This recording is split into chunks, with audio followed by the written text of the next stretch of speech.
aujourd'hui. Les autres sont... Amen. On peut reprendre nos places. Que le nom du Seigneur soit béni. Amen. Alors, vous êtes des vaillants, comme je l'ai dit, certains en cette semaine. Aujourd'hui, c'est le 21e jour. Certains se sont déjà fatigués. Ah, depuis que je viens, je suis fatigué. Il faut continuer toujours à venir. Amen. Amen. Montrez-moi que vous n'êtes pas fatigué. Alléluia. Alléluia. Gloire à Dieu. Alors, ce soir, nous allons écouter la parole de Dieu. Nous serons bénis en cette 4e semaine. Le Seigneur va nous faire beaucoup de bien. Amen. Nous serons bénis au travers d'un serviteur de Dieu qui nous a déjà bénis ici. Et le Seigneur a fait grâce que ce soir encore, ou pendant ce programme, qu'il soit au milieu de nous afin de nous bénir. Alléluia. Il est pasteur de l'église La Compassion, extension de Butembo. Butembo, c'est au niveau de la RDC, au niveau de l'Est. Et depuis quelque temps déjà, il a été désigné comme pasteur et il sera consacré, je crois, ce samedi. C'est ce samedi, oui, ordonné pour être libéré complètement. Il était parti pour commencer les premiers pas. Il est retourné à Kinshasa pour faire la mission et tout. Et là, il va revenir, il va retourner pour continuer. Il est le jeune frère de l'homme de Dieu, Peter, le prophète Peter. Et c'est une grande bénédiction. Il parle bien de la part de Dieu. C'est vraiment mon frère, mon jeune frère. Et je crois que ce soir, nous serons bénis. Et on l'aime beaucoup ici. Parce que la compassion Brazzaville peut m'aider à recevoir l'homme de Dieu, le pasteur fils. Est-ce qu'on peut bien le faire? Acclamons le Seigneur très fort. Est-ce que vous pouvez bien le faire, hein?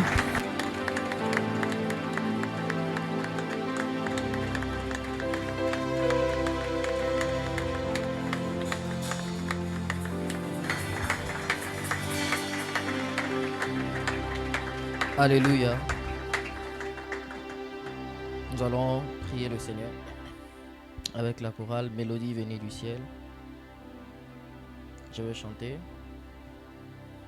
Pendant ce temps, tu vas prier le Seigneur.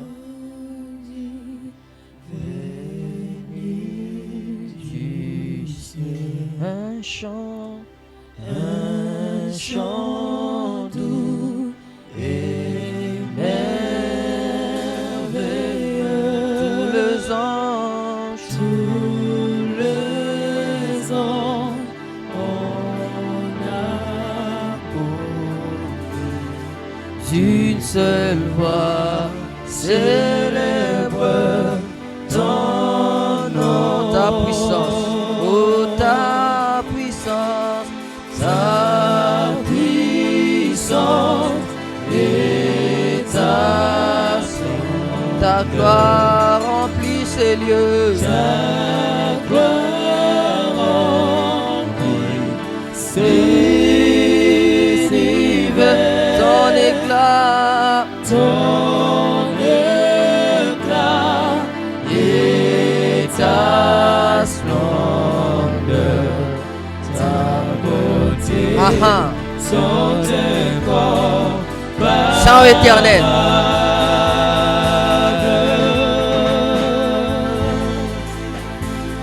Saint, ô éternel, Dieu de l'univers, chata, mekata là-bas, chata là-bas. Honneur et gloire à l'agneau, assis sur le trône, Erasita là-bas, Kalabasota, tu règnes à jamais, oh Saint, Saint, oh éternel, Dieu de l'univers, digne de louange. Machata, Upata la bachata là-bas, Kalabasita la bachata, Kalabasota là-bas, Kalabakasoto, de Dieu, assis sur le trône, tu règnes.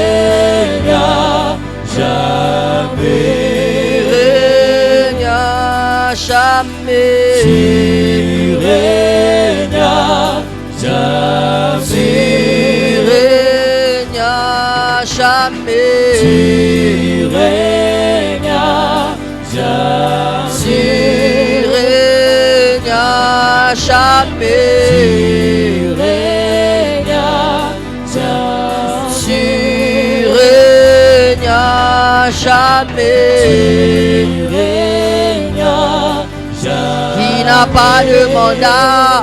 Tu régnas jamais. Tu régnas jamais. Qui n'a pas de mandat, tu régnas jamais. Tu régnas jamais. Tu n'as pas de mandat, tu régnas jamais.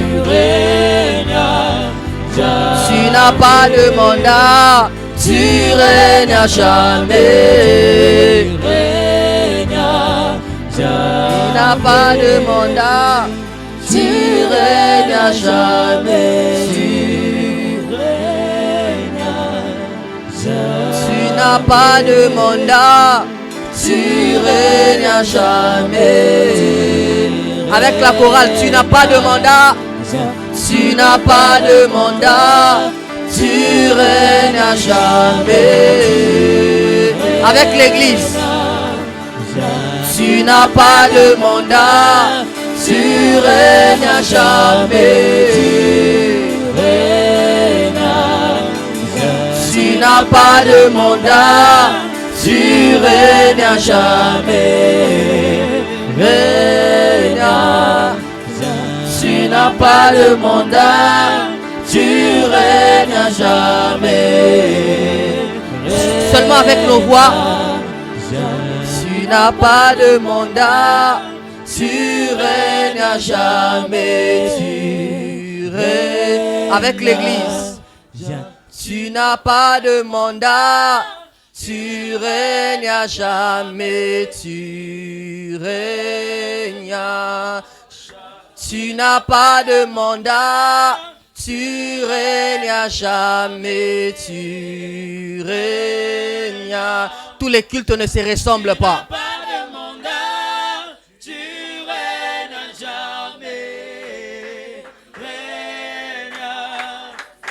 Tu n'as pas de mandat, tu régnas jamais.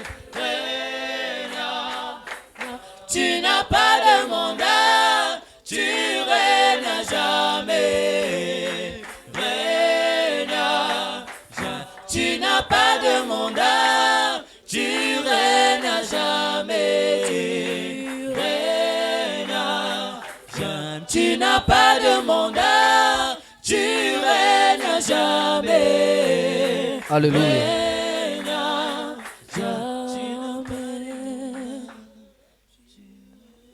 Je voudrais dire à quelqu'un que tous les cultes ne se ressemblent pas. Tous les cultes ne se ressemblent pas. Il est possible que Dieu te visite avant le temps de prédication. Il est possible que tu vives Dieu avant le temps de prédication. Je ne sais pas qu'en est-il de toi, mais ce que je ressens dans mon corps me pousse à quitter la chair pour essayer de fortifier quelqu'un.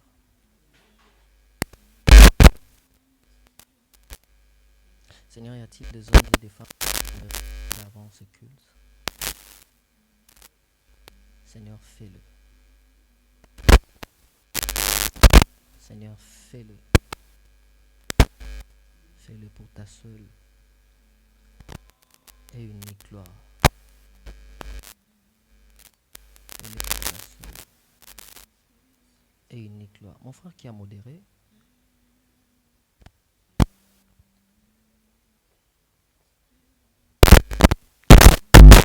tiens mon frère. Seigneur, merci pour cette portion de grâce que tu libères dans sa vie. Merci pour cette portion de grâce que tu libères dans sa vie. Au nom de Jésus. Il y a des personnes que Dieu est en train de visiter. Je ne sais pas quand, mais Dieu va prendre la forme de ton problème. Dieu va prendre la forme de ton problème. Si tu étais venu avec une maladie, reçois ta guérison maintenant. Si tu étais venu avec un problème, tu as laissé un problème à la maison. En rentrant à la maison, tu verras ce problème être résolu. Ne sois pas distrait, mon frère. Il est possible que je ne prie pas pour toi, mais qu'il y ait un transfert de grâce.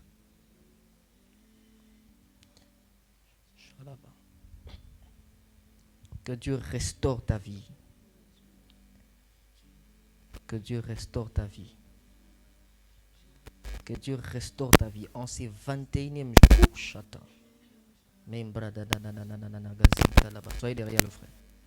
Kerada Suta. Jesus name. Karabasuto. Karabasita Labashande. Sois investi de grâce et de faveur. Tiens-les très fort, ça risque de l'agiter. À 3, c'est parti. 1, 2, 3.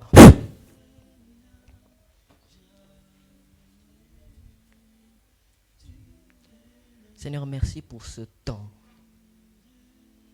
Merci pour ce temps où tu vas nous parler. Mais pendant ce moment de prédication, libre cours à toi, Saint-Esprit, de visiter comme tu veux.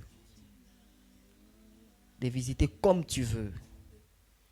Comme tu... Ouh.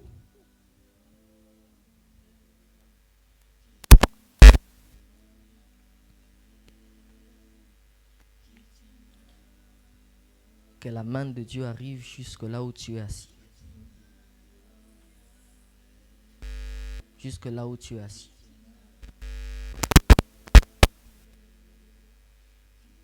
Est-ce qu'on peut acclamer le Seigneur?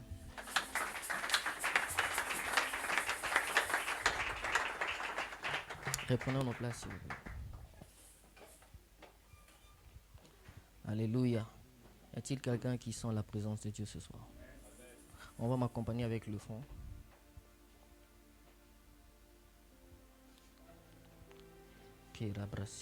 Seigneur, bénis ta parole. Seigneur, bénis ta parole. Et permets-moi de prêcher.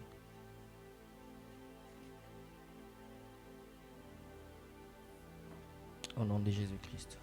Amen. Est-ce qu'on peut acclamer le Seigneur?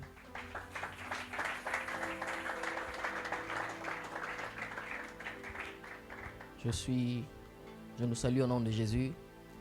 Je suis dans la joie d'être là encore une fois de plus ce soir pour nous parler de la part du Seigneur. Veillez sur la sœur qui est là.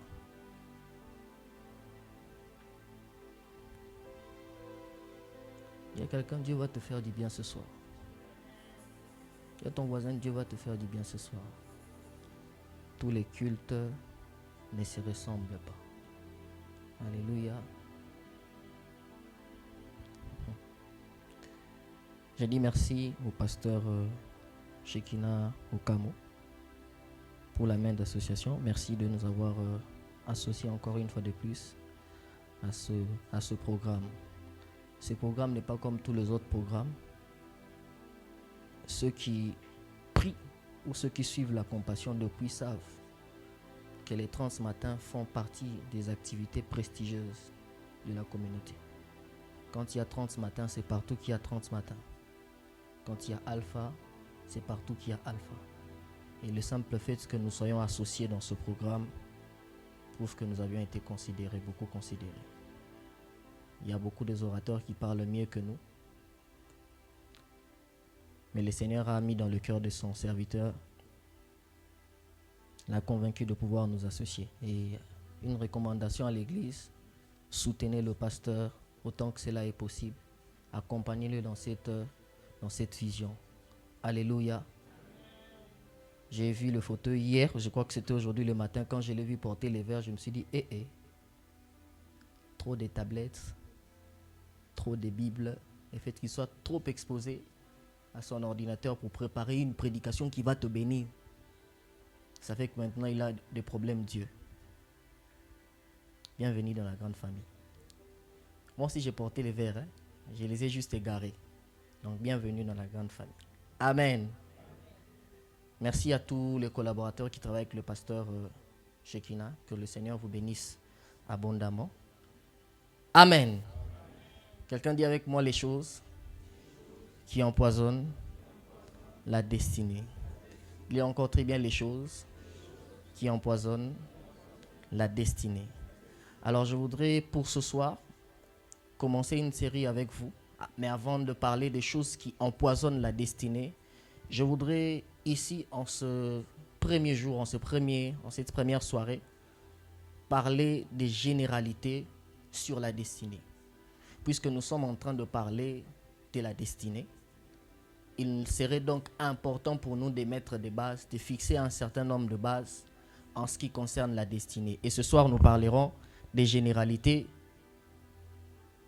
sur la destinée. Est-ce que là-bas derrière on me capte? Amen. Je voudrais que nous prenions nos Bibles. Nous allons lire 2 portions des Écritures. Je suis dans les livres de Proverbes, le chapitre. Nous commençons par le psaume, chapitre 31. On va se tenir debout pour honorer la parole de Dieu. Si tu as ta Bible, trouve le livre de psaume. Psaume, c'est entre les livres de Job et de Proverbes. Je ne sais pas qu'est-ce que tu vas faire à côté des Colossiens. Alléluia. Notre lectrice ou le lecteur va lire carrément Psaume chapitre 31, verset 16. Et ensuite, nous prendrons Proverbes chapitre 16, le verset 4. S'il n'est pas là, je peux lire rapidement pour gagner du temps. Je lis rapidement Psaume, le chapitre 31, le verset 16. Mes destinées sont dans ta main. Délivre-moi de mes ennemis et de mes persécuteurs. Mes destinées sont dans ta main. Juste la partie A. Proverbe, le chapitre 16, le verset 4.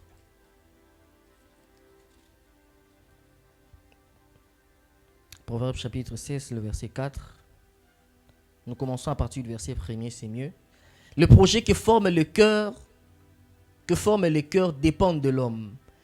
Mais la réponse que donne la bouche vient de l'Éternel. Toutes les voies de l'homme sont pures à ses yeux. Mais celui qui pèse les esprits, c'est l'Éternel. Recommande à l'Éternel tes œuvres et tes projets réussiront. J'aime le verset 4 de la parole du Seigneur qui dit « L'Éternel a tout fait pour un but, même le méchant pour le jour du malheur. » Est-ce qu'on peut acclamer la parole du Seigneur? L'Éternel a tout fait pour un but, même le méchant pour le jour du malheur. Les généralités sur la destinée. Alors pour ce soir, je voudrais m'entretenir avec vous, parler, définir ce qu'est la destinée, ce qu'est la destinée. Et ensuite, nous donnerons quelques généralités autour de la destinée. Nous en donnerons 5 ou 6 si l'Éternel nous fait la grâce, si le temps ne nous est pas imparti. Amen. Alors, c'est quoi la destinée pour celles et ceux qui sont en train de noter? La première des choses que vous devez savoir sur la destinée, c'est que la destinée n'est pas un concept inventé par les hommes, mais c'est le plan initial de Dieu tracé pour tout homme. La destinée n'est pas un concept inventé par les hommes, mais la destinée, c'est le plan initial de Dieu tracé pour tout homme. Il est vrai que les hommes naissent inconscients, mais ces derniers sont le fruit d'un projet bien conçu par Dieu. Les hommes, à la base, naissent inconscients de leur destinée.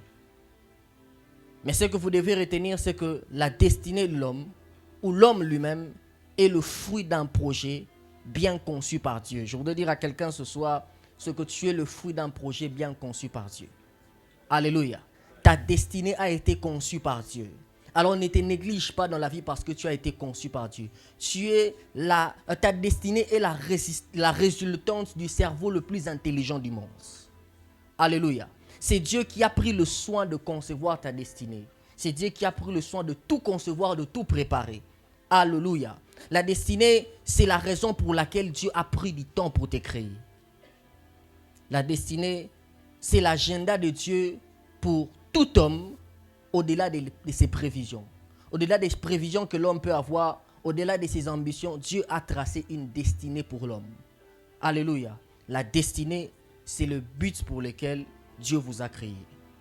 Si j'entends parler à quelqu'un ce soir. La destinée, c'est le but pour lequel Dieu vous a créé. Nous avons lu dans le livre de Proverbes, le chapitre 16, à partir du verset 4e. La Bible déclare ce qui suit, c'est le sage qui est en train de parler. Il dit, Dieu a tout fait pour un but, même le méchant pour le jour du malheur. Alléluia. Pour le jour du malheur. Dieu a tout fait pour un but. Je voudrais dire à quelqu'un que Dieu a tout fait pour un but. Alléluia. Tout ce qui t'arrive dans la vie, Dieu le permet pour un but. Tout ce que tu vis, ce par quoi tu es en train de passer, Dieu l'a permis. Mais c'est pour un but et c'est pour un objectif précis. Alléluia. Ce texte ce passage de la Bible est en train de nous enseigner une vérité importante liée à notre foi chrétienne et liée à notre marche avec Dieu. Ce texte est en train de nous enseigner quelques vérités importantes, à savoir quelques vérités très importantes dans les Écritures qui sont très importantes pour notre compréhension de Dieu et même pour notre foi chrétienne. La Bible déclare que Dieu a tout fait pour un but. Et donc la première vérité qui ressort de ce passage, quand la Bible déclare que Dieu a tout fait pour un but, la première vérité qui ressort de ce passage, ça veut tout simplement dire, c'est qu'au sujet de la destinée, Dieu ne fait rien au hasard, Dieu ne fait rien par coïncidence. Alléluia. Dieu ne fait rien au hasard, Dieu ne fait rien par coïncidence. Un homme a dit dans l'anagramme du mot hasard en hébreu, dans l'anagramme du terme hasard en hébreu, ce terme veut simplement dire ça ne vient que de Dieu. Et donc je voudrais dire à quelqu'un que ce qui est un hasard pour l'homme est une prévision pour Dieu. L'homme ne prévoit pas le hasard, mais ce qui paraît être imprévisible pour l'homme, Dieu le prévoit déjà dans son plan. Alléluia. Ce qui peut paraître imprévisible pour toi, tous les aléas que tu peux rencontrer sur le chemin de ta destinée, tous les impondérables que tu peux rencontrer sur le chemin de ta destinée, Dieu l'a déjà incorporé dans le plan qu'il a tracé pour ta destinée. Alléluia. Dieu ne fait rien au hasard. Dieu ne fait rien par coïncidence. Alléluia. Et donc même votre vie, Dieu ne vous a pas créé au hasard. Comme je le disais tantôt, c'est que vous êtes le fruit d'un projet bien conçu par Dieu. Alléluia. La deuxième vérité qui ressort de ce passage, je vais enseigner ce soir, c'est que Dieu ne fait rien juste pour de la figuration et Dieu n'établit rien juste pour les décors. Dieu n'établit rien, il ne fait rien dans ta vie juste pour les décors. Bon non, ça là on peut tchaka décor. Alléluia. Dieu fait toutes choses pour un but. Et quand Dieu fait quelque chose, c'est parce qu'il a un but à atteindre. Il ne le fait pas parce qu'il veut juste établir le décor, mais Dieu fait quelque chose parce qu'il a un but à atteindre. Alléluia. Alors, il y a une question qui mérite d'être posée au cours de ce message alors que nous sommes en train d'avancer. La Bible déclare que Dieu a tout fait pour un but, même le méchant pour les jours du malheur. Alors, si Dieu a tout fait pour un but, est-ce que l'homme qui a été créé à l'image et à la ressemblance de Dieu a été créé sans but? Alléluia. Ça n'aurait aucun sens simplement parce que l'homme qui est le fruit de la création de Dieu, l'homme qui est la sommité de la création, lui-même est concerné par cette vérité. Dieu l'a créé pour un but. Alléluia. Dieu a créé l'homme pour un but. Et dans Genèse, le chapitre 1er, le verset 26, jusqu'au verset 28, la Bible déclare ce qui suit. Faisons l'homme à notre image, c'est Dieu qui parle. Il dit, faisons l'homme à notre image, selon notre ressemblance. Le verset qui vient après dit, pour qu'il domine sur le poisson de la mer, sur les oiseaux du ciel, sur le reptile et sur tous les animaux qui se meuvent sur la terre. On peut afficher le passage. Sur tous les animaux, sur les reptiles qui rampent sur la terre et sur tous les animaux qui se meuvent sur la terre.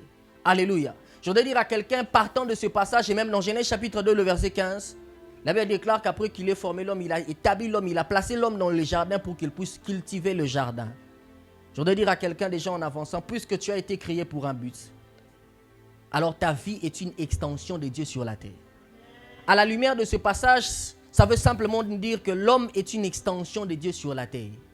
Alléluia. Car par l'homme se perpétue l'œuvre du divin au milieu des humains. Par l'homme se perpétue l'œuvre de Dieu au milieu des hommes. Tu es une extension de Dieu. Tu as été créé pour perpétuer l'œuvre de Dieu dans ton environnement à toi. Alléluia. Tu as été créé pour manifester les œuvres de Dieu au milieu des hommes. Tu as été créé pour manifester la volonté du ciel sur la terre. Le but pour lequel tu as été créé, c'est pour perpétuer l'œuvre de Dieu. Dieu crée l'homme, il les place dans le jardin et il fait venir vers l'homme les animaux. Et l'homme est en train de nommer les animaux tels que Dieu aurait dû les nommer si lui-même était présent sur la terre. Alléluia. Je voudrais dire à quelqu'un que tu as été créé pour manifester sur la terre ce qu'il y a exactement dans la pensée de Dieu. Alléluia. Tu as été créé pour manifester sur la terre. Pour manifester sur la terre ce qu'il y a exactement, ce que Dieu pense au ciel.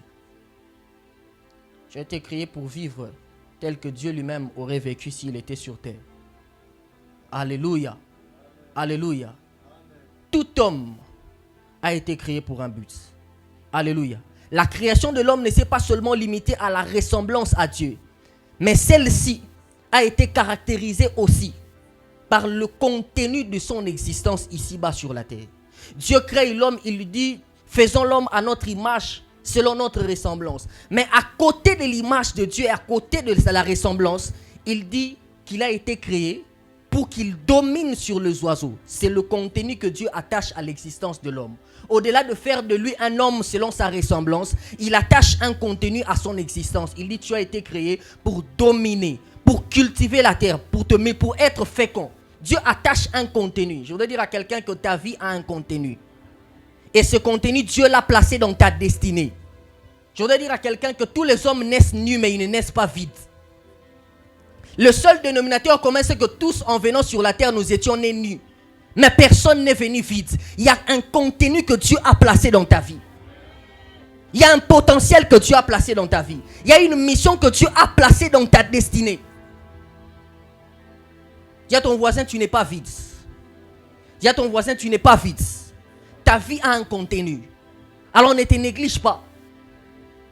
Alléluia. Ta vie a un contenu. Ne te néglige pas. Ne néglige pas ta destinée. Parce que Dieu a placé un contenu qui a de la valeur. Dieu a placé un contenu. Le contenu, c'est peut-être la grandeur. Le contenu, c'est peut-être une mission liée quelque part qui va bénir plusieurs vies. Alors ne néglige pas ta destinée. Prends ta vie au sérieux. Tu as été créé pour un but. Tu n'as pas été créé pour être un chiffre numérique qui vient se rajouter au nombre de personnes qui remplissent la terre. Tu n'es pas un chiffre de plus à la démographie du Congo. Alléluia. Tu n'es pas un chiffre de plus. Je voudrais dire à quelqu'un que Dieu permet que les hommes naissent sur la terre, non pas pour ajouter le nombre d'effectifs des hommes qui vivent sur la terre, mais pour jouer un rôle particulier dans le plan général de Dieu. Alléluia. Dieu ne permet pas que tu naisses juste pour rajouter le nombre de personnes qu'il y a dans ta famille. Tu n'es pas un chiffre de plus au nombre de personnes qui existent dans ta famille. Mais tu as été placé dans cette famille-là pour un but particulier. Tu as été placé dans cette nation pour un but particulier. Tu as été placé dans ton entreprise à toi pour un but particulier. Tu as été placé dans ton église ici pour un but particulier.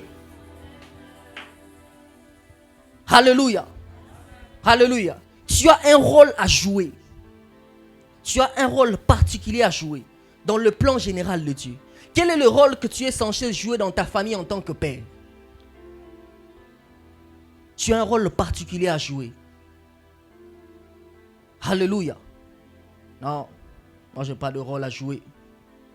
À côté de ma femme, je n'ai pas de rôle à jouer. Les femmes doivent être soumises. Ok. J'ai mis la main dans la poche parce que c'est comme ça que les parents parlent. Alléluia, ce n'est pas de notre école de prêcher avec la main dans la poche.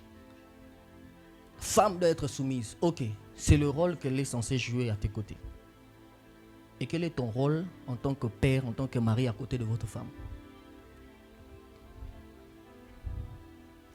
Cet homme-là doit me donner beaucoup d'attention. Ok. Quel est ton rôle en tant que femme à côté de cet homme? Parce que Dieu ne permet pas, Dieu ne t'a pas placé à côté de cet homme pour rien. Dieu ne t'a pas placé à côté de cette femme pour rien. Les petits frères doivent respecter les aînés. Je me rappelle à un grand frère que le respect est biréactionnel. Ce n'est pas monoréactionnel. Alléluia. C'est dans la mesure où tu te respectes que les petits vont te respecter.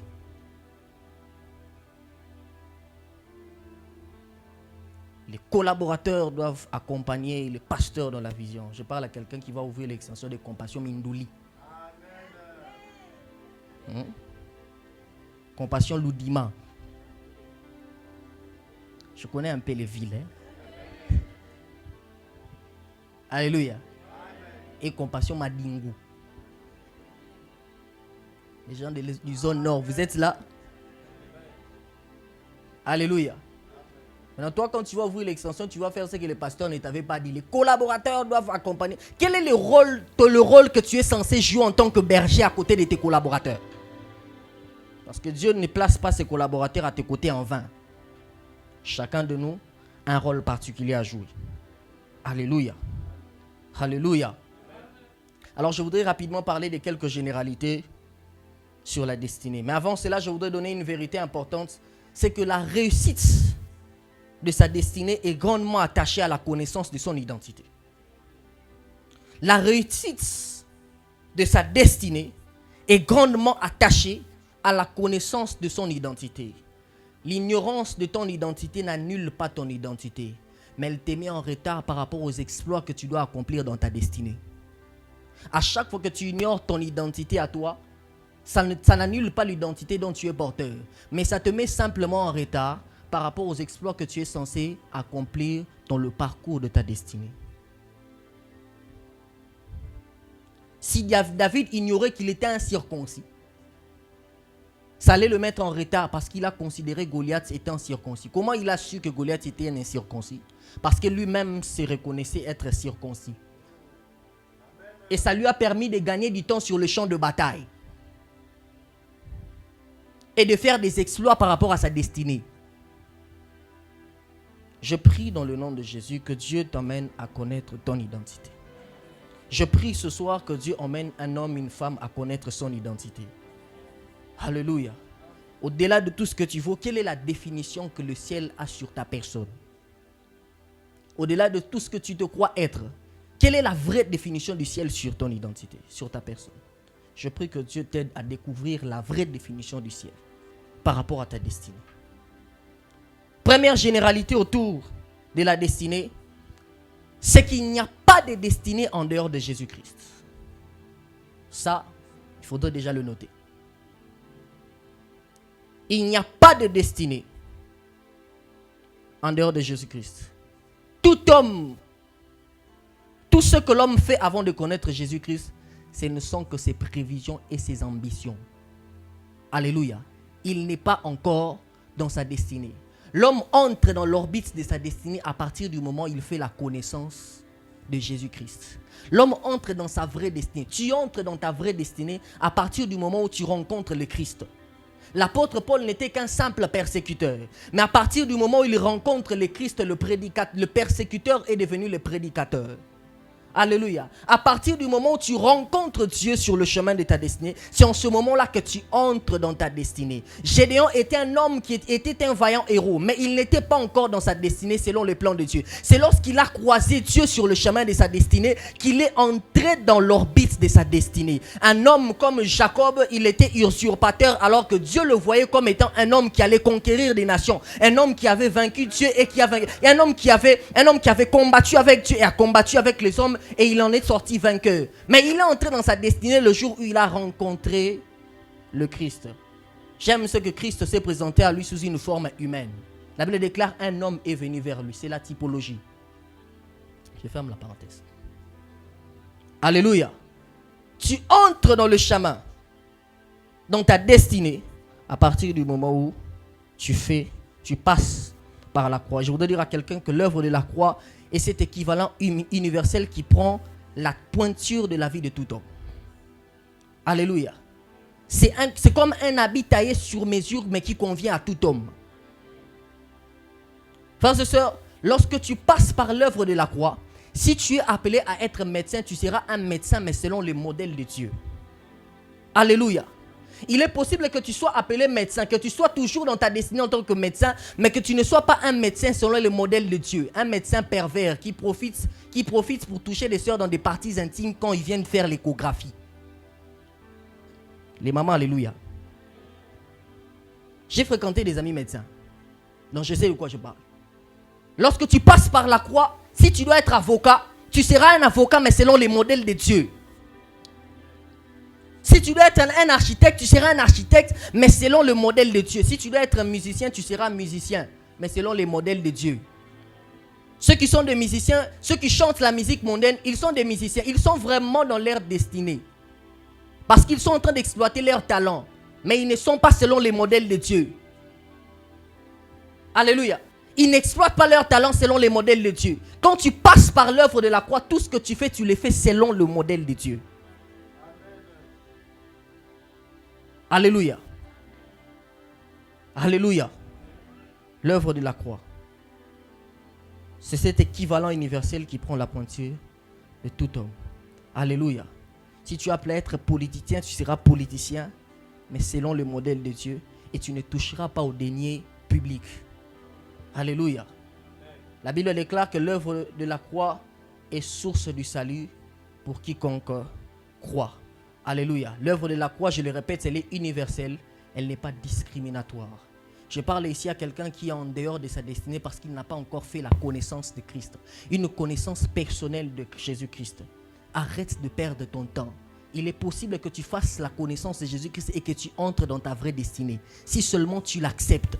La destinée que tu es en train de vivre n'est pas ta destinée simplement parce que tu n'as pas fait connaissance de la personne de Christ. C'est à partir du moment où tu fais la connaissance de Christ, c'est à partir du moment où tu passes par l'œuvre de la croix que tu commences et que tu entres dans ta vraie destinée. Dieu ne t'a pas destiné à vivre une vie de saleté.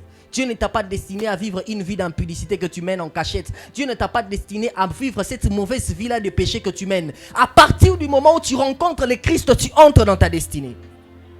Je parle à quelqu'un ici qui est en train de s'éloigner du trajectoire de sa destinée. Je parle ici à quelqu'un qui est petit à petit en train de s'éloigner de sa destinée.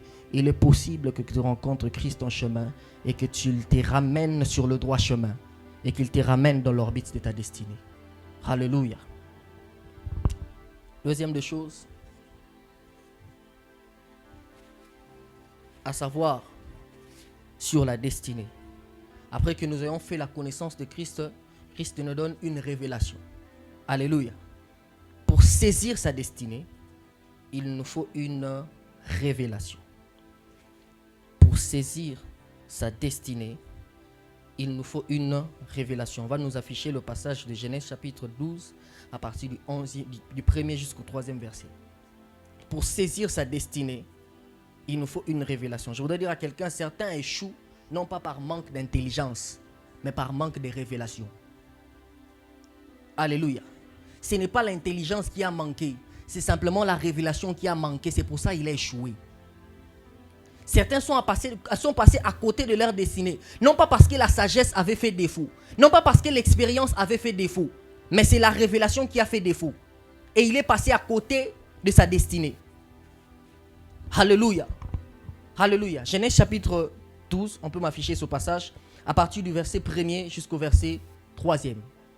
Genèse chapitre 12. Est-ce que la presse peut parler le même langage que moi? La Bible déclare ce qui suit. L'Éternel dit à Abraham, va-t'en de ton pays, de ta patrie, de la maison de ton père, et va dans les lieux que je te montrerai. Verset 2e.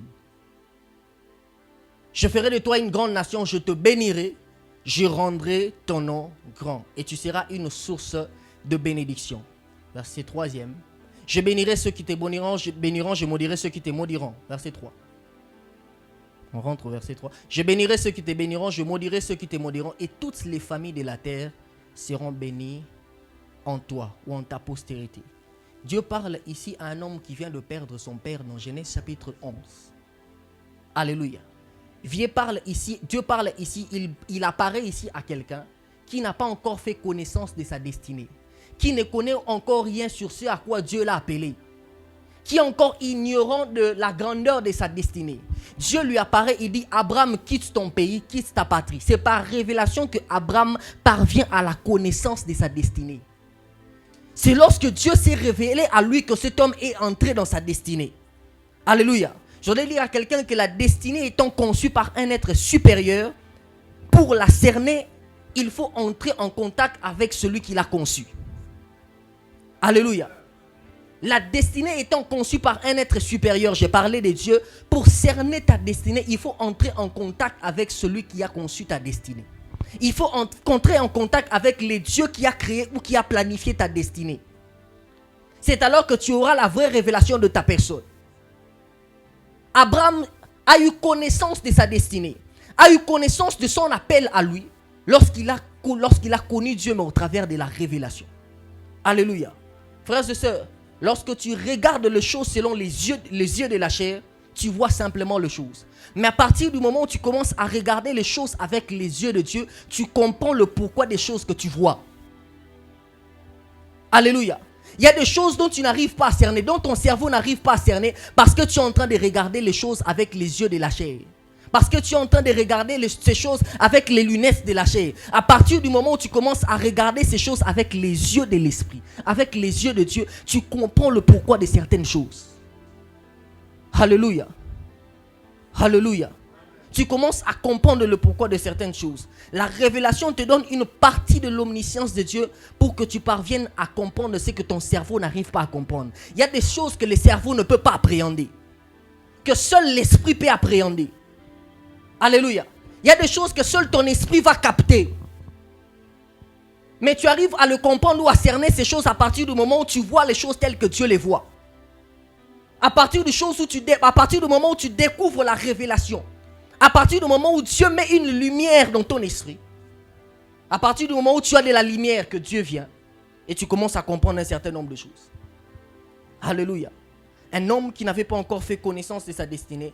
Mais lorsqu'il reçoit la révélation de la part de Dieu, il commence à poser les actes qui sont attachés à sa destinée. Alléluia. Jusqu'à présent, tu n'es pas en train de poser les actes qui sont attachés à ta destinée parce que tu n'as pas encore compris qui tu es selon Dieu. Mais au moment où tu comprends qui tu es selon Dieu, tu commences à manifester ou à poser les actes qui vont dans la direction de ce que Dieu t'a dit comme parole. Un homme qui est appelé à être prédicateur, vous le verrez tout le temps en train de poser les actes de quelqu'un. Généralement, ça arrive. Ça arrive quand tu essaies dans la chambre. J'aimerais dire à quelqu'un. Alléluia. Tu parles seul. Moi, quand je prépare les prédications, je n'aime pas être avec les gens parce que je parle seul. Tout prédicateur le sait. Alléluia. Ça peut même arriver pendant que je suis en train de... J'aimerais dire à quelqu'un. Alléluia. Alléluia. Un homme qui est appelé à être médecin, il pose les actes qui sont liés à sa destinée. Ceux qui font la médecine, ils lisent beaucoup. Tu le verras en train de lire les livres d'anatomie pathologie. Tu le verras en train de lire les livres d'immunologie. Tu le verras en train de lire beaucoup de supports. Alléluia. Physiologie de l'œil. Alléluia. Un homme qui est appelé à être politicien, tu le verras tout le temps en train de regarder les informations. Il est connecté sur les pages, sur Facebook, il est connecté sur les pages qui parlent sur la politique. Il est en train de poser des actes qui sont attachés à sa destinée. Mais le problème avec toi, c'est que Dieu t'appelle à être quelqu'un d'autre. Tu poses les actes qui vont à l'encontre de la parole que tu as reçue de Dieu. Dieu t'appelle à une destinée de grandeur, mais tu es tout le temps derrière nos veilles. Suis-je en train de dire que Novella c'est mauvais? Alléluia. Dis avec moi équilibre. Alléluia. Alléluia. Je prie ce soir que Dieu t'emmène à poser les actes qui sont liés à ta destinée. Donc je disais, je prie ce soir que Dieu t'emmène à poser les actes qui sont liés à ta destinée. Alléluia. Alléluia. Un homme qui a une grande destinée, surtout une femme qui a une grande destinée, qui est appelée à épouser un grand homme, peut-être un grand homme de Dieu, vous ne la verrez pas en train de s'habiller d'une certaine manière. Vous ne la verrez pas en train de côtoyer tout le monde. Un homme qui a l'appel de Dieu, vous ne le verrez pas en train, je parlerai de ça demain, vous ne le verrez pas en train de côtoyer tout le monde. Alléluia. Alléluia. Les hommes qui ont des grandes destinées passent beaucoup de temps de solitude. Alléluia. Très peu de temps avec les gens. Le quelquefois vous les avez avec lui, c'est une grâce. Mais ils sont presque par moments enfermés. Alléluia. Mais le problème avec toi, c'est que tu poses certains actes qui ne sont pas attachés à ta destinée. Alléluia. Et c'est ce qui te met en retard par rapport à ta destinée. Abraham n'avait pas encore découvert sa destinée. Comme je le disais, lorsqu'il a découvert sa destinée, il a commencé à poser les actes attaché à sa destinée. Les hommes qui ont la révélation ne perdent pas le temps. Ils maximisent le temps pour atteindre les buts de Dieu par rapport à leur destinée. Tu perds beaucoup de temps. Tu es trop dans des distractions. Je parlerai de ça encore dans les jours à venir. Peut-être demain ou après-demain. Je parlerai de cette chose qui empoisonne la destinée. Alléluia. Quand Dieu te révèle ce que tu vaux, plus Dieu commence à te parler de toi, moins tu seras en train de commettre des erreurs. Plus tu as connaissance de ta personne, moins tu commets certaines erreurs dans la destinée. Alléluia. La Bible déclare dans Proverbes chapitre 29, le verset 18e. Un peuple sans révélation est un peuple sans frein. Un homme qui n'a pas la révélation va vite. Alléluia. Alors qu'il est en train de se rendre dans la mauvaise direction. Il va vite, mais dans la mauvaise direction. Alléluia. Alléluia. Je voudrais dire à quelqu'un que le plus important, ce n'est pas d'aller vite. Alléluia. Le plus important dans la destinée, ce n'est pas de devenir quelqu'un, mais c'est de rester quelqu'un jusqu'à très tard. J'ai envie de le dire mieux. Le plus important dans la destinée, ce n'est pas de devenir quelqu'un très tôt, mais de rester quelqu'un jusqu'à très tard. Le plus important dans la destinée, ce n'est pas d'abord d'avoir ce mariage, mais de garder ce mariage après que tu l'aies reçu. Toi, tu veux aller trop vite dans la destinée.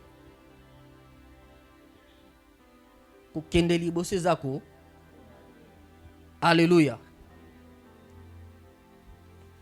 Troisième généralité attachée à la destinée, c'est que la destinée est conçue par Dieu, mais l'homme doit y participer. La destinée est conçue par Dieu, mais l'homme doit y participer. Il est vrai que l'homme est l'initiateur de la destinée, mais l'homme est le moteur de son déclenchement sur la terre. Dieu est l'initiateur de ta destinée. C'est lui qui a conçu ta destinée, mais tu es le moteur de son déclenchement sur la terre. Cette destinée se déclenche sur la terre à partir du moment où tu prends conscience de qui tu es. Cette destinée se déclenche sur la terre à partir du moment où tu commences à poser les actes qui vont dans le sens de ce que Dieu t'a dit.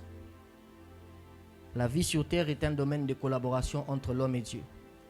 Il y a des choses que Dieu peut faire. Il y a des choses que Dieu fait avec l'apport de l'homme. Il y a des choses que Dieu peut faire seul. Mais il existe d'autres choses que Dieu fait toujours avec l'apport de l'homme. Ainsi, la maturité dans la foi chrétienne, la maturité dans le parcours de la destinée, se révèle par ta capacité à comprendre et à connaître les choses que tu es censé faire seul et les choses que tu es censé faire avec Dieu. Le problème avec toi, c'est que tu veux faire, ce que Dieu est censé faire, toi tu veux le faire seul. Et ce que tu es censé faire avec l'apport de Dieu, tu aimerais que Dieu le fasse pour toi. Il y a des choses dans la destinée, tu le feras seul. Dieu ne les fera pas à ta place. Ça ne relève pas de sa responsabilité. Alléluia. C'est de ta responsabilité à toi de faire certaines choses. Pendant que nous sommes ici en train de prier pour le travail, après la prière, va chercher le travail. Amen. La Bible déclare qu'Élie était en train de prier, mais à chaque fois qu'il priait, il regardait du côté de la mer. Prie, mais regarde aussi du côté de la mer. Après la prière, va chercher le travail. Après la prière, va travailler. Après la prière, change de comportement, change d'attitude. Il y a des choses que Dieu ne fera pas à ta place. Je voudrais parler à un jeune frère. Après la prière, va chercher le travail. L'argent ne viendra pas du coup comme ça. Il n'existe pas un arbre que Dieu a créé qui porte le fruit qu'on appelle l'argent. Si tu connais cet arbre-là, va nous montrer ça. Alléluia. Alléluia. Il y a des choses que tu feras avec l'apport de Dieu, mais il y a des choses que Dieu fera seul, mais il y a des choses que Dieu fera avec ton apport. Il faut que tu participes. Alléluia. Il faut que tu participes. Dieu va te faire participer. Vous savez que lorsqu'Israël est sorti de l'Égypte, ce n'était pas seulement avec la participation de Moïse. Dieu a fait participer tout le peuple. Toutes les fois que Dieu n'a pas fait participer le peuple, Israël était resté en Égypte. Pharaon n'a pas libéré le peuple. Dieu a lancé la première plaie. Pharaon n'a pas libéré le peuple. La deuxième plaie, Pharaon n'a pas libéré le peuple. Jusqu'à la 9e plaie. Parce que tout le peuple n'avait pas participé, Pharaon n'a pas libéré le peuple. C'est lors de la 10e plaie que Dieu dit que chacun doit tuer un agneau. Hein? Que chacun doit tuer un agneau. Il va placer le sang sur les 2 poteaux du linteau. Et il doit consommer l'agneau. C'est quand tout le peuple a participé que le miracle s'est déclenché. Il y a des miracles qui se déclenchent que lorsque la communauté participe. Seigneur, nous voulons voir Jésus. Il faut que toute la communauté participe. Alléluia. Président a besoin de gérer le département bien. Bisogno se tourne département. Alléluia.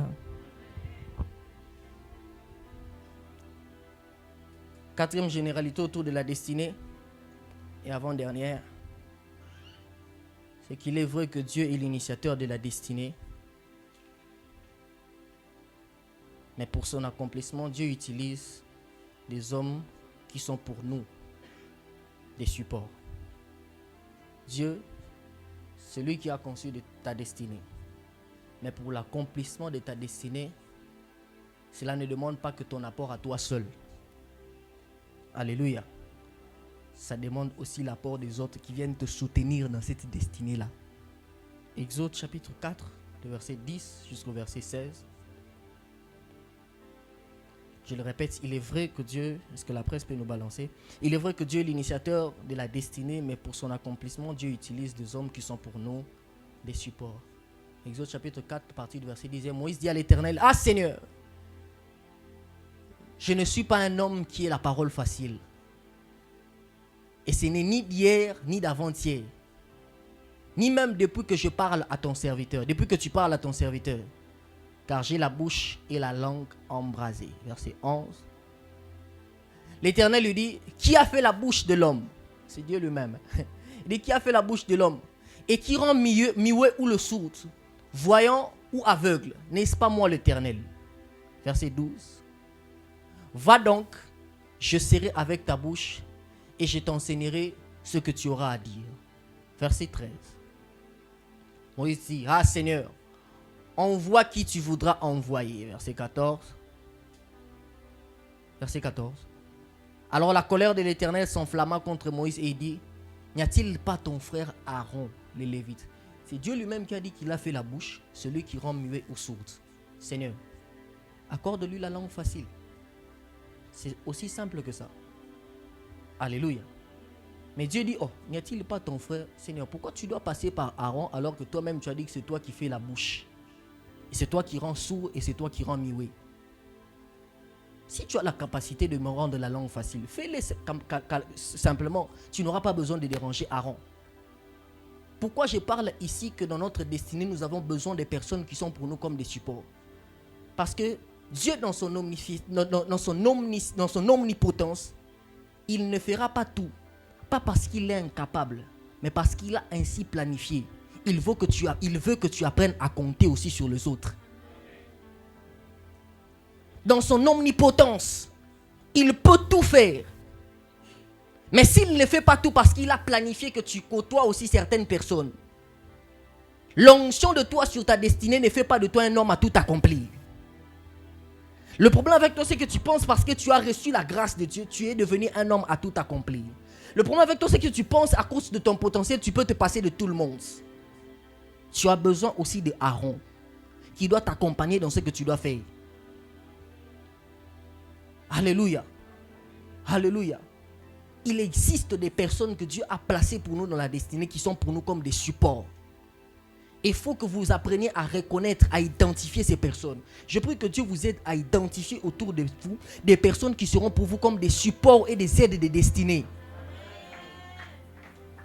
Quel que soit le niveau de... J'ai envie de le dire mieux.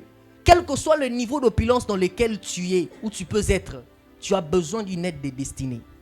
Ce qui m'a toujours étonné dans la Bible, c'est le Dieu de la Bible qui crée Adam. Il le place dans un cadre confortable. Il le place dans le jardin. Il les place dans un cadre où Adam n'aura besoin de personne. Mais le même Adam qui est dans les niveaux d'opulence, qui est dans la présence de Dieu, il sent qu'il y a un vide en lui. Il sent qu'il a besoin d'être assisté. Mais alors qu'il a fait tout dans les jardins.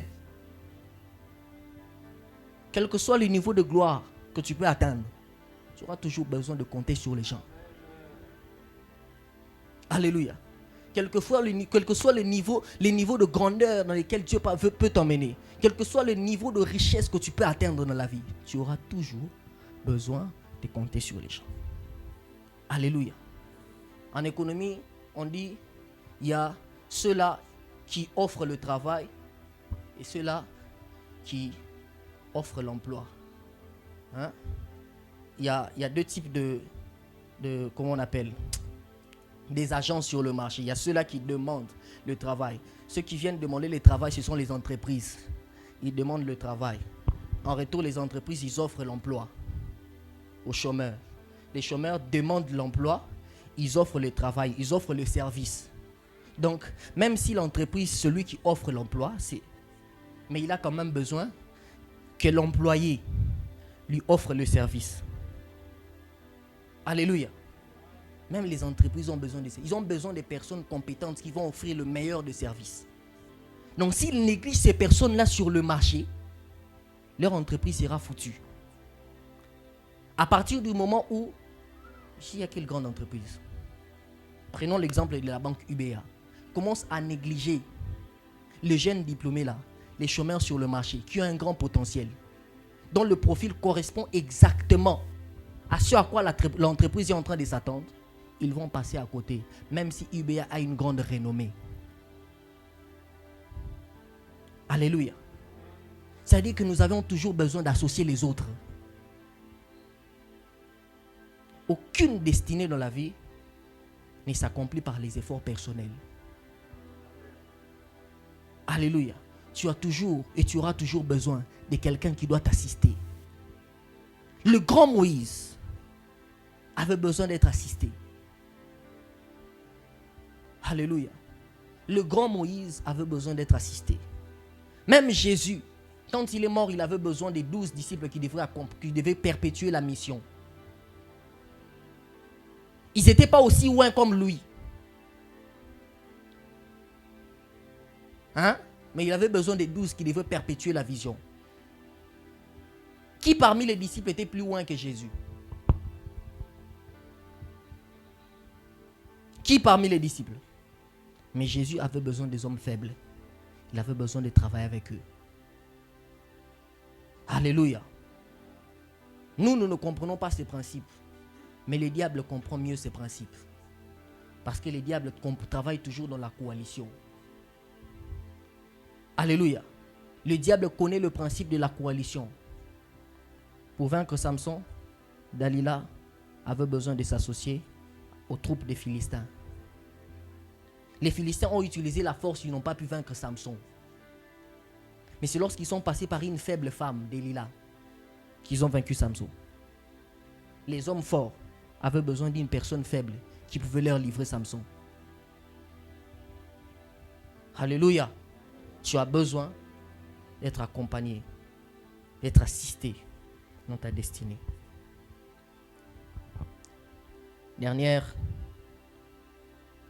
Dernier point, dernière vérité sur les généralités de la destinée. Et demain, nous allons continuer. Changement de musique. Yeshua. La prière est un élément indispensable pour vivre sa destinée. La prière, au-delà de ta participation à toi, au-delà de la participation des autres, tu as besoin de faire participer Dieu. Le seul moyen pour toi de faire participer Dieu dans ta destinée, c'est de recourir à lui dans la prière. La prière est un élément indispensable pour vivre sa destinée. Je le répète encore, la prière est un élément indispensable pour pour vivre sa destinée. Genèse chapitre 25 du 21e au 24e verset. Je le répète encore pour que cela s'imprègne dans l'esprit de quelqu'un. La prière est un élément indispensable pour vivre sa destinée. Je ne sais pas si quelqu'un est en train de comprendre ça, mais je le répète encore, alors que la presse est en train d'afficher ça. La prière est un élément indispensable pour vivre sa destinée. Genèse chapitre 24, à partir du 25, le verset 21 à 24. Isaac implora l'Éternel pour sa femme car elle était stérile. Et l'Éternel l'exauça. Rebecca, sa femme, devint enceinte. Verset 22. Les enfants se heurtaient dans son sein. Elle s'est dit, s'il en est ainsi, pourquoi suis-je enceinte? Elle alla consulter l'Éternel. Et l'Éternel lui dit, 2 nations sont dans ton ventre. 2 peuples se sépareront au sortir de tes entrailles. Un de ce peuple sera plus fort que l'autre et le plus grand sera assujetti au plus petit. Verset 24, la Bible déclare, le jour où elle devait accoucher s'accomplit et voici il y avait 2 jumeaux dans son ventre. Je le répète encore, la prière est un élément indispensable pour vivre sa destinée. Les hommes de destinée sont des hommes de prière. Je dis encore que les hommes de destinée sont les hommes de prière. Un homme qui prie est en train d'aménager les terrains pour l'accomplissement de sa destinée. Je dis, pendant que tu pries, tu es en train d'aménager le terrain pour l'accomplissement de ta destinée.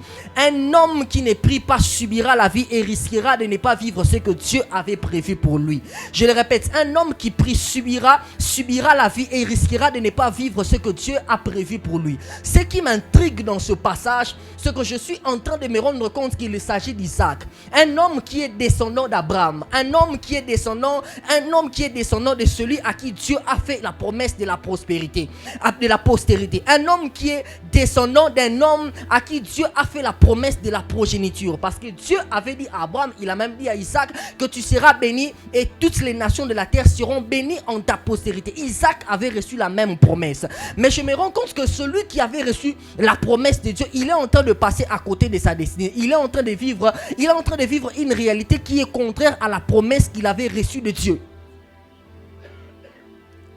Il est en train de subir la vie.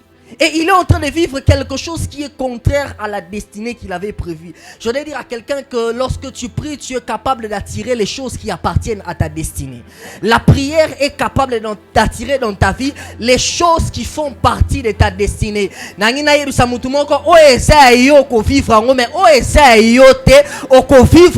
Au nom de Jésus. Ce que je sais, c'est que la prière a une particularité, c'est qu'elle est capable de prendre à distance.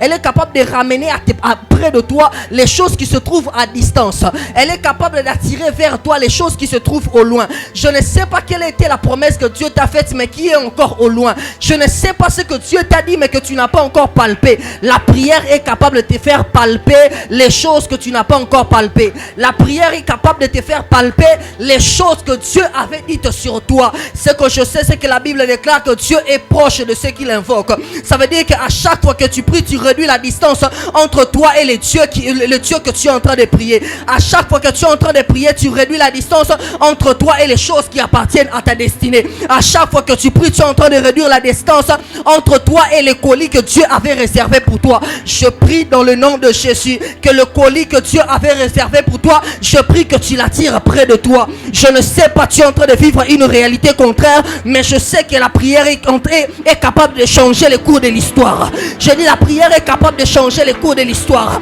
Je ne sais pas, j'ai dit la prière est capable de changer le cours de l'histoire. Isaac a fait 21 ans de stérilité. J'ai dit 21 ans de stérilité alors qu'il avait la promesse.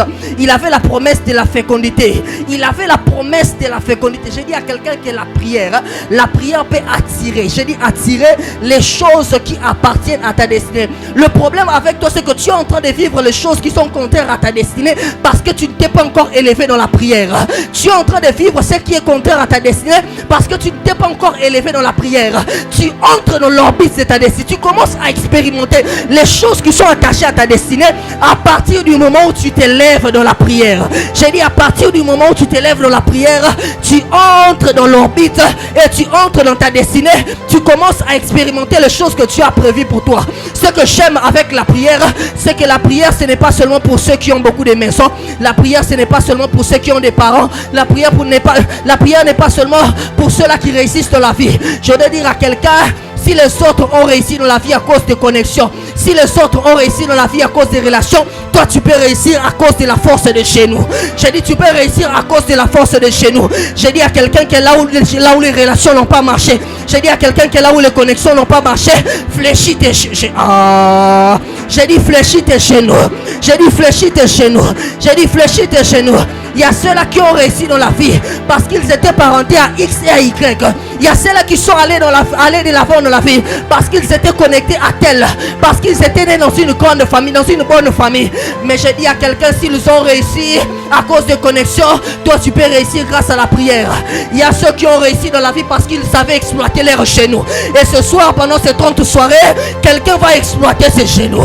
J'ai dit là où les connexions n'ont pas marché, là où les connexions que tu as exploitées, ça n'a pas marché. Là où les relations exploitées des parents, ça n'a pas marché. J'ai dit à quelqu'un que nous allons exploiter les chez nous. J'ai dit à quelqu'un que nous allons exploiter les chez nous. La prière est capable de changer le cours de l'histoire de ta destinée. J'ai dit à quelqu'un que celui qui prie, il n'est pas en train de passer son temps, mais il est en train d'investir pour les jours à venir. J'ai dit pendant que tu pries, tu es en train d'investir pour ta destinée. Pendant que tu pries pour ton sujet, pour ta destinée, tu es en train d'investir sur ta destinée. J'ai dit à quelqu'un qu'à chaque fois que tu pries, tu investis. J'ai dit tu investis dans ta destinée. Est-ce qu'il y a un homme et une femme qui peut investir dans sa destinée? Tozan a 30 soirées de prière. Peut-être que ta destinée est en train de t'échapper, un peu comme Isaac et Rebecca, la destinée était en train de leur échapper. Mais j'ai dit à quelqu'un, il est possible que tu récupères ce qui est en train de t'échapper. Cette destinée qui est en train de t'échapper, il est possible que tu les récupères. Je dis il est possible que tu récupères. Je ne sais pas. Je dis je ne sais pas. C'est que les médecins ont pronostiqué sur ta vie. Peut-être qu'ils ont donné un pronostic de maladie. Mais la prière, je dis la prière est capable de changer. Je dis la prière est capable de changer les données. Je dis la prière est capable de changer les données. Je prie que le Dieu de cieux exauce quelqu'un qui prie et qu'il oh machata rabba karabasita labasata mambrada lava mareke télébré. J'aime Éléazar alors qu'il a été choisi alors qu'il a été destiné à choisir une femme pour Isaac. Il arrive près du puits et il élève une prière à l'Éternel. Il dit: Éternel, le Dieu de mon maître Abraham, fais-moi rencontrer ce que mon cœur désire. Et c'est ma prière pour quelqu'un ce soir. Éternel, le Dieu de Shekinah au Camo, fais rencontrer à quelqu'un ce que son cœur désire. Éternel, le Dieu de Barcelone Tunasi, fais-nous rencontrer ce que nos cœurs désirent ce soir. Éternel, le Dieu de notre Seigneur Jésus, fais-nous rencontrer ce que nous désirons. Fais-nous vivre, oh Chata. Éternel, le Dieu de notre Seigneur Jésus, fais-nous vivre en ce mois d'août ce que nos cœurs désirent. Que ce que tu n'as pas reçu en janvier, que ce que tu n'as pas reçu en février, que ce que tu n'as pas reçu en mars. Éternel, le Dieu de notre Seigneur Jésus, fais-nous vivre ce que janvier ne nous a pas donné. Éternel, le Dieu de notre Seigneur Jésus, fais-nous vivre ce que février ne nous a pas donné. Éternel, le Dieu de mon Père, fais-moi rencontrer les personnes qui sont attachées à ma destinée que je désire rencontrer. Fais-moi rencontrer les connexions qui sont liées à ma destinée que je désire rencontrer. Éternel, le Dieu de mon Seigneur Jésus, fais-moi rencontrer. Fais rencontrer à quelqu'un ce que son cœur désire. Élève ta voix, commence à prier.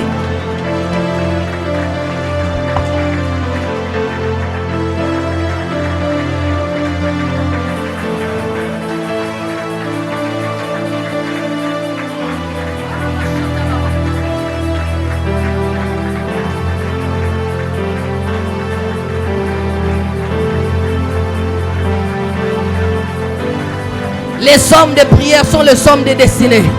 Les hommes de prière sont les hommes de destinée, sont les hommes de prière. Arabasita, Maride sota labashata. Marada labaka supata lagadesha.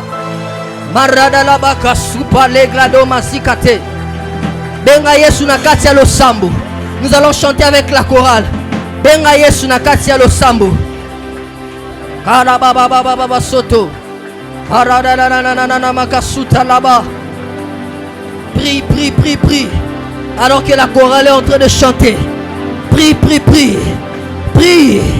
Shalamama yondo. Je ne sais pas ce que les médecins ont pronostiqué.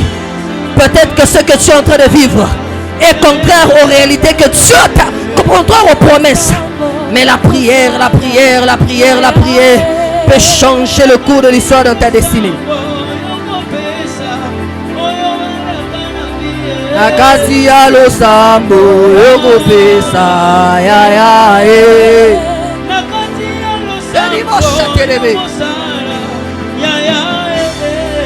Nakati ya losambo yokopesa ya ya eh.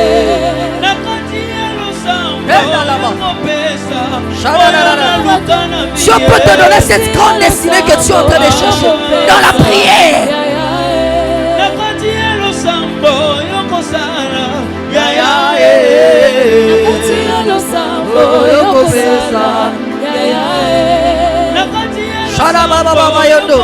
Avec l'église. Nakati ya losambo yokopesa ya nakati ya losambo yokosala ya nakati ya losambo yokosala. Est-ce que l'église peut chanter pour Benga Yesu nakati ya losambo Benga Yesu nakati ya losambo Isika zosimba te benga Yesu